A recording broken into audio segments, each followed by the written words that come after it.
Most of the time working on the CNC router, the most of the jobs that are given are for flat material, panel material, such as plywood or MDF or plexiglass. But every now and again, someone phones me up and with a request for a job for me to work on or engrave material that isn't flat. Maybe it's round, maybe it's a cube, as in this case.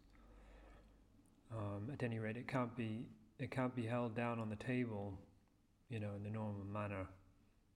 I don't have a vacuum table, anyways, but a vacuum table you would never be able to hold this kind of material down with a vacuum. It just not made for the job. So, in order to work on these kind of jobs, it's necessary to make a jig, and then also position the jig in a way that the CNC router knows exactly where it is. It has to do the work. In this case, has to do the engraving, and as is shown here, to begin with, I even had to take part of the router table out to make room for these parts, because they were quite high. Otherwise, there wouldn't have been the router wouldn't have been high enough to engrave them on the edges. Over the years, I've learned that doing these kind of complicated jobs, which a lot of people either they aren't capable of doing, or they're not really interested in doing them because it's easier to work on flat material like plywood.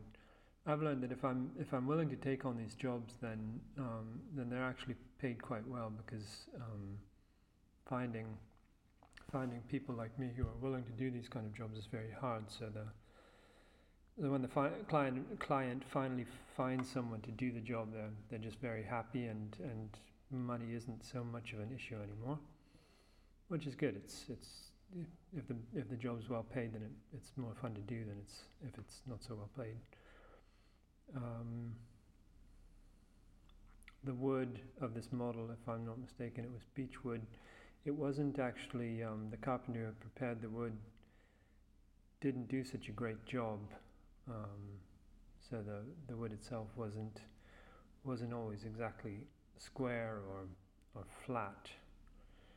So as can be seen here, the router wasn't always in the material. I had to reset the height of the router quite often to make sure to engrave the whole surface of the model. Anyway, the model itself was a commission by an agency, and the agency was commissioned by the Jewish Museum in Frankfurt am Main to make a model of the old museum, and the model itself is like a children's toy, really. So these blocks of wood, and the outside sides of these blocks of wood are engraved with the windows and the ornaments that are on the facade of the building itself. So that if you go into the museum today, unfortunately I haven't been yet, but if you go into the museum, there's this model in the museum itself. There's this model which, as far as I know, the visitors of the museum can take it apart and put it back together again, so they can kind of I guess also for children, it's like an interactive model of the house itself that is still standing in Frankfurt.